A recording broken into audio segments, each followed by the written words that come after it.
Everyone, सो आज हम पढ़ने वाले हैं इंटरेस्ट ऑन पार्टनर्स कैपिटल के बारे में। इस वीडियो में हम देखेंगे इंटरेस्ट ऑन पार्टनर्स कैपिटल का मीनिंग क्या होता है, उसको फॉर्मूला क्या होता है उसको निकालने का, और जर्नल एंट्री कैसे करते हैं, और आईओसी हम प्रोवाइड करते क्यों हैं। एंड ऑल्सो बहुत सारे इसके अंदर केसेस है, बहुत सारे प्रोविजंस होते हैं इंटरेस्ट ऑन कैपिटल के रिलेटेड, तो उसके बारे में हम डिटेल में आज का वीडियो देखेंगे। तो प्लीज़ एंड तक वीडियो को जरूर देखिएगा। Interest on partners capital meaning. Interest on partners capital provide क्यों किया जाता है? इसीलिए प्रोवाइड किया जाता है क्योंकि कैपिटल प्रोवाइड करता है पार्टनर, इस वजह से उनको कंपनसेशन प्रोवाइड करने के लिए इंटरेस्ट देते हैं। क्योंकि अगर पार्टनर कैपिटल कंट्रीब्यूट नहीं करता तो वही कैपिटल हमें लोन के फॉर्म में लेनी पड़ती, तो उसमें हमें इंटरेस्ट फॉर्म देना पड़ता। ठीक है, तो वहाँ इंटरेस्ट नहीं दे रहे हैं, इसका मतलब ये नहीं है कि वो एक्सपेंस नहीं मान जाएगा, इसको इम्प्यूटेड खर्चे माने जाते हैं। ठीक है, तो इस वजह से हम इंटरेस्ट को कैलकुलेट करते हैं ताकि हम कंपनसेशन प्रोवाइड कर सके, और ये अग्रीड रेट पे प्रोवाइड किया जाता है।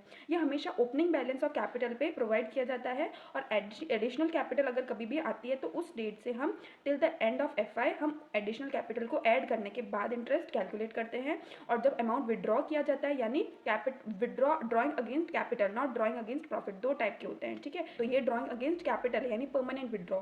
ठीक है, तो ये वाला कैपिटल का अमाउंट माइनस करने के बाद हम till the end of FI हम इंटरेस्ट लगाएंगे। ठीक है, तो फॉर्मूला हमने देखते हैं, हम जो बोल रहे थे फॉर्मूला, हमने बोला कि ओपनिंग कैपिटल पे हमने बोला कि इंटरेस्ट जो है वो ओपनिंग कैपिटल पे लगता है। ठीक है, तो ओपनिंग कैपिटल का फॉर्मूला देख लेते हैं। Opening capital is equal to closing capital plus drawings plus interest on drawings withdrawal minus additional capital minus profit, अगर लॉस हो तो ऐड कर देंगे। आपने देखा होगा ये जस्ट रिवर्स में चल रही है, क्योंकि हम वरना क्या करते हैं, ओपनिंग कैपिटल होती है उसमें एडिशनल ऐड करते हैं, ड्रॉइंग्स माइनस करते हैं, विड्रॉल्स को माइनस करते हैं, प्रॉफिट को ऐड करते हैं। इसका जस्ट रिवर्स हमें करना है ओपनिंग कैपिटल कैलकुलेट करने के लिए। फिर इंटरेस्ट ऑन कैपिटल कैसे करेंगे, जो भी कैपिटल है उस पर हम rate of interest upon 100 into period upon 12। ठीक है, ये तो ईजी हमें पता है। अब देख लेते हैं जर्नल एंट्रीज के बारे में। जर्नल एंट्रीज, इंटरेस्ट अलाउड, जब हम अलाउ करेंगे तो उसकी कैपिटल क्या होती है, इंटरेस्ट ऑन कैपिटल एक्सपेंस है, तो interest on capital account debit to partners current या कैपिटल अकाउंट। ठीक है, अगर फिक्स्ड कैपिटल है तो करंट कैपिटल होगा, अगर फ्लक्चुएटिंग कैपिटल है तो कैपिटल अकाउंट लेगा। लेकिन हम जब भी जनरली क्वेश्चंस होते हैं उसमें हम फ्लक्चुएटिंग कैपिटल अज्यूम करके हमेशा टू पार्टनर्स कैपिटल अकाउंट ही लिखते हैं। ऑलराइट, फिर इंटरेस्ट ट्रांसफर करने की एंट्री क्या होगी, इंटरेस्ट को हमने डेबिट किया तो क्रेडिट कर देंगे। ठीक है, कहाँ ट्रांसफर करते हैं, पी&एल में नहीं करते, पी&एल अप्रोप्रिएशन में करते हैं, क्योंकि इंटरेस्ट ऑन कैपिटल एक अप्रोप्रिएशन ऑफ प्रॉफिट होता है, अनलेस वो चार्ज अगेंस्ट प्रॉफिट ट्रीट किया गया। अब ये छोटा सा टॉपिक क्या है, रीजन फॉर आईओसी अलाउंस, यानी इंटरेस्ट ऑन कैपिटल आप अलाउ क्यों करते हो, when capitals of partners are different and PSR is equal. ठीक है, जब पार्टनर्स की कैपिटल अलग होती है लेकिन पीएसआर इक्वल होता है, तो इसके अंदर क्या होता है, जिसने ज्यादा कैपिटल कंट्रीब्यूट की है उसको भी उतना ही प्रॉफिट मिल रहा है जितना कम कैपिटल वाले को मिल रही है। इसलिए क्या होता है, इंटरेस्ट ऑन कैपिटल प्रोवाइड किया जाता है ताकि उसको अपने कैपिटल का सर्टेन परसेंटेज पे अमाउंट मिल जाए। ठीक है, और रिवर्स केस भी हो सकता है, when capitals of partners is same and PSR is different. ठीक है, कैपिटल सब क्या सेम है लेकिन पीएसआर अलग है, तो उस केस में भी हम आईओसी अलाउ करते हैं। Note, not allowed when PSR is in the ratio of their Capitals. ठीक है, जब भी प्रॉफिट शेयरिंग रेशियो जो होता है, जब भी प्रॉफिट शेयरिंग रेशियो जो होता है पार्टनर्स की कैपिटल के रेशियो के अकॉर्डिंग होता है। जैसे ए बी सी तीन पार्टनर्स हैं, उनकी कैपिटल है 1 लाख 2 लाख और 3 लाख, और उनका पीएसआर भी है 1:2:3, तो इस केस में हम आईओसी प्रोवाइड नहीं करेंगे। लेकिन जब तक क्वेश्चन में ऐसा कुछ मेंशन ना हो हमें ऐसा कुछ नहीं करना। अगर हमें दिया हुआ आईओसी दो तो देना है, हमें ये पॉइंट इतना माइंड में नहीं रखना है, लेकिन ये प्रैक्टिकल लाइफ में यूज होता है। ठीक है, अब हम देखते हैं एग्जाम्पल कैसे कैलकुलेट करेंगे हम इंटरेस्ट ऑन ड्रॉइंग। तो एग्जाम्पल देखते हैं हम कैसे कैलकुलेट करेंगे interest on capital. Is a partner, IOC है @10% पर एनम, वो ओपनिंग कैपिटल है 5 लाख, के बाद 1/10/19 को इन्होंने एडिशनल कैपिटल दिए 2 लाख की। ठीक है, और 1 जनवरी 2020 को 1 लाख इन्होंने विड्रॉ कर दिया। तो आईओसी कैलकुलेट करो, बहुत ईजी है। सबसे पहले 1/4 से 1/10 यानी 6 मंथ्स पे हम 5 लाख का लगा देंगे। ठीक है, तो 5 लाख इंटू 10% 6 मंथ्स के लिए 25,000। फिर 1/10 से 1/1 यानी 3 मंथ्स, तो 3 मंथ्स के लिए कितनी कैपिटल थी, 7 लाख, 5 + 2, तो 7 लाख पे 3 मंथ्स का हम लगा देंगे 17,500। फिर 1/1 से 1/3 यानी 3 मंथ्स। ठीक है, 1/1 से 31 मार्च तक 3 मंथ्स होते हैं, तो उसके ऊपर हम लगा देंगे 3 मंथ्स का। ठीक है, तो 6 लाख इंटू 10% इंटू 3/12। ठीक है, 15,000, इनका सम हम देख लेंगे कितना आएगा, 57,500। ओके, तो इस तरीके से हम इंटरेस्ट ऑन कैपिटल का कैलकुलेशन करते हैं। अब हम देखेंगे प्रोविजंस रिलेटेड टू आईओसी, जो कि बहुत इंपॉर्टेंट 5 केसेस हैं जो हमें क्वेश्चन आते हो, जब भी क्वेश्चन आईओसी का आएगा तब हमको ये प्रोविजन बहुत ध्यान से करना है। तो केस नंबर 1 क्या है, IOC not in deed then it is not allowed. First case क्या है, अगर डीड में आईओसी अलाउड नहीं है, उसके बारे में कुछ नहीं लिखा हुआ है तो हमें अलाउ नहीं करना है। ठीक है, इसके ऊपर बेस्ड क्वेश्चन देखते हैं। Deed doesn't provide for IOC, profit is 20,000, capital A ratio B है 2 लाख और बी की है 1 lakh, IOC is 6% per annum, PSR 2:3। ठीक है, ये जो तीनों चीज़ है वो ये सेम ही रहने वाली है through out all the cases. ठीक है, लेकिन मैंने फिर भी लिख दी है, पर आपको माइंड में रखना है कैपिटल 2 लाख है, 1 लाख है, आईओसी 6% है और पीएसआर 2:3 है। ठीक है, तो प्रॉफिट 20,000 है, तो P and L account debit to P and L appropriation कर देंगे हम 20,000। अब आईओसी इसमें अलाउ नहीं होगा। ठीक है, तो हम इसको क्या कर देंगे, एज प्रॉफिट डिवाइड कर देंगे 2:3 में। तो P and L appropriation debit 20,000 to A is capital to B is capital 8,000 12,000 2:3 में हमने डिवाइड कर दिया। ये तो इजी केस है, यानी जब भी डीड में नहीं होगा तो हमें आईओसी अलाउ नहीं करना, because it is an appropriation, तो इसके बारे में लिखा हुआ होना बहुत इंपॉर्टेंट है। IOC in deed as charge against profit. ठीक है, अगर चार्ज अगेंस्ट प्रॉफिट है तो हम इसे कैसे ट्रीट करेंगे, देखते हैं।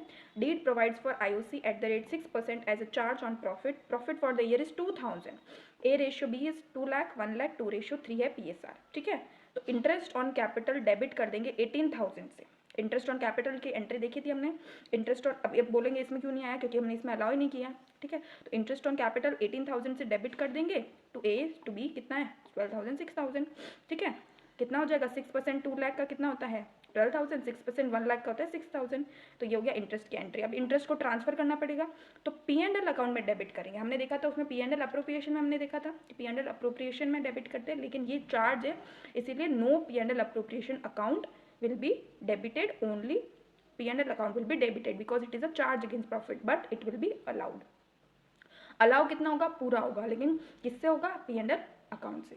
Got it. तो P and L account debit to IOC transfer कर दिया। उसके बाद हम क्या करेंगे, पी एंड एल हमारे पास आपने देखा होगा सिर्फ प्रॉफिट 2,000 का था, हमने 18,000 का दे दिया, तो ये जो लॉस हुआ है 16,000 का, ये कौन बियर करेगा, ऑफकोर्स पार्टनर्स ही बियर करेंगे। ठीक है, तो A capital debit B capital debit 2:3 में to P and L account 16,000। C हमारा P and L account credit था 2,000 से, हमने डेबिट कर दिया 18,000 से, तो 16,000 से और हमें इसे क्रेडिट करना पड़ेगा, इसके लिए हमने ये एंट्री की है। ठीक है, तो ये भी बहुत इंपॉर्टेंट कॉन्सेप्ट है। केस 3 क्या बोलता है, deed provides for IOC but there is loss. तो deed provide for IOC at the rate 6%, loss हो गया 15,000, कैपिटल 2 लाख 1 लाख पीएसआर 2:3। इसमें क्या लिखा हुआ है, नो आईओसी। लॉस हो गया तो आप इंटरेस्ट ऑन कैपिटल कैसे दोगे, क्योंकि ये तो अप्रोप्रिएशन है, it is not a charge. इस केस में ये, इन तीनों केस में हमें ये मान के नहीं चलना है, हमको मान के ये चलना है कि चार्ज और अप्रोप्रिएशन के बारे में क्लैरिफिकेशन नहीं गिवन है। अब क्लैरिफिकेशन नहीं गिवन है तो हम अप्रोप्रिएशन मान के चलेंगे, और अप्रोप्रिएशन कब होगा, जब प्रॉफिट होगा। अगर प्रॉफिट ही नहीं है तो अप्रोप्रिएशन कैसे करेंगे। ठीक है, क्लियर कॉन्सेप्ट। तो डीड प्रोवाइड आईओसी 6% है, लॉस 15,000 का हो गया, तो क्या आईओसी होगा, नो आईओसी। तो P and L account is debited with 15,000 because it has loss, तो इसे हम क्रेडिट कर देंगे। लॉस है तो डेबिट होता है तो क्रेडिट कर देंगे, और डेबिट कौन होंगे, पार्टनर के capital, A's capital to B's, A's capital debit B's capital debit to P and L account 15,000 2:3 में हम डिस्ट्रीब्यूट कर देंगे। ठीक है, नेक्स्ट है deed provides for IOC but profit is more than और इक्वल टू इंटरेस्ट। ये तो आइडियल केस हो गया हमारे लिए। क्या बोला है, डीड के अंदर आईओसी भी है और हमारे पास जितना इंटरेस्ट ऑन कैपिटल देना है उतना प्रॉफिट पड़ा है, या इक्वल है या फिर उससे ज़्यादा है, तो हमारे लिए तो बहुत अच्छा केस हो गया। इसके अंदर हम फुल आईओसी प्रोवाइड कर देंगे। देखते हैं, deed provides for IOC, profit है 21,000 का, आईओसी 6% पर एनम है, जैसे कि हमें पता है कैपिटल 2 लाख 1 लाख पीएसआर 2:3 है। ठीक है, तो कितना प्रॉफिट है 21,000, तो इसे हम पी एंड एल अप्रोप्रिएशन में ट्रांसफर कर दिया, पी एंड एल में आ गया। अब हम क्या प्रोवाइड करेंगे, इंटरेस्ट। इंटरेस्ट की एंट्री क्या होती है, IOC debit 18,000 to A to B 12,600। ठीक है, क्योंकि प्रॉफिट हमारे क्या है, ज़्यादा है, तो हम 18,000 पूरा दे सकते हैं। हमारे पास कितना प्रॉफिट अभी भी बचा है, 3,000 अभी भी बचा है, तो वो हम डिस्ट्रीब्यूट कर देंगे। P and L appropriation account debit 3,000 to A to B 1,200 1,800, कौन से रेशियो में किया है, 2:3 में। ठीक है, अब 18,000 जो है इसमें देखो 4 एंट्री हुई है। फर्स्ट क्या किया, प्रॉफिट ट्रांसफर किया, सेकंड इंटरेस्ट प्रोवाइड किया, थर्ड क्या किया, इंटरेस्ट को ट्रांसफर किया है। कैसे ट्रांसफर करते हैं हम, डेबिट हुआ है तो क्रेडिट कर देंगे, P and L appropriation to IOC. Fourth case क्या है कि हमारे पास थोड़ा एक्स्ट्रा प्रॉफिट, अगर एक्स्ट्रा प्रॉफिट नहीं बचता तो यहीं पे होता है। एग्जांपल, अगर यहाँ पे प्रॉफिट 18,000 ही होता है तो बचता ही नहीं, तो ये 3 एंट्री होगी, लेकिन बच रहा है हमारे पास, तो ये हम डिवाइड कर देंगे पार्टनर्स में एज प्रॉफिट। ठीक है, नेक्स्ट केस क्या है, deed provides for IOC but profit is less than interest. Deed provide तो कर रहा है आईओसी 6% पे, यानी 12,000 और 6,000 का हमारे पास इंटरेस्ट देने का है, लेकिन प्रॉफिट तो 15,000 ही है, कैपिटल 2 लाख 1 लाख है, पीएसआर 2:3 है। तो कैसा होगा, IOC in this case will be distributed in ratio of their IOC. Ratio क्या है आईओसी का, 12,000 6,000 का रेशियो क्या हो गया, 2:1, यानी जितना भी प्रॉफिट है वो 2:1 में डिवाइड हो जाएगा। समझ आया, पहले इंटरेस्ट कैलकुलेट कर लो, इनका सम 18,000 आ रहा है, यानी प्रॉफिट कम है, तो इनका रेशियो देख लो 2:1 है, तो प्रॉफिट जितना है ना उतना ही आपको इंटरेस्ट देना है। कितना देना है 2:1 में 5000 और 10,000, यानी 10,000 और 5,000 ए और बी में डिस्ट्रीब्यूट कर देंगे। ठीक है, जैसे एक हमने निकाला है 12,000 अपॉन 18,000 इंटू 15,000 10,000 यानी 2:1, ये भी हम बोल सकते हैं। ठीक है, तो एंट्री क्या होगी, सबसे पहले ट्रांसफर करेंगे PNL account debit to PNL appropriation account 15,000 और PNL appropriation account debit to A to B 10,000 5,000। अब इसमें हमने एज आईओसी नहीं दिया है, इसमें हमने प्रॉफिट को ही उस रेशियो में कैलकुलेट किया है। हमने आईओसी का नाम नहीं दिया है, प्रॉफिट को ही उस रेशियो में डिवाइड कर। वरना क्या करते हैं हम, अगर देखो वरना क्या करते हैं हम लोग 2:3 में भी डिवाइड कर सकते थे ना 15,000 को। अगर आप बोल रहे हो कि आईओसी नहीं देना है, ठीक है, तो हमने ये कैलकुलेट क्यों किया, हमने कैलकुलेट यूँ किया है कि हमें आईओसी के रेशियो में यहाँ पे देना है, क्योंकि ये केस थोड़ा अलग है, क्योंकि प्रॉफिट इंटरेस्ट से कम है, तो हम 2:3 में नहीं दे सकते। 2:3 में कौन से केस में देते, जब डीड में अलाउ नहीं होता है। डीड में अलाउ तो है और लेकिन प्रॉफिट कम है, तो क्या कहा उन्होंने, उतना ही जितना प्रॉफिट है उतना ही आप दे दो एज प्रॉफिट के फॉर्म में। ओके, सो आई होप ये बहुत छोटा सा जो टॉपिक है लेकिन बहुत इंपॉर्टेंट टॉपिक है, बहुत अच्छे से आपको क्लियर हुआ होगा। आगे हम इंटरेस्ट ऑन पार्टनर्स ड्राइंग के बारे में भी देखेंगे, जो काफ़ी इंपॉर्टेंट भी है। वीडियो अच्छा लगा हो, थैंक यू फॉर वॉचिंग।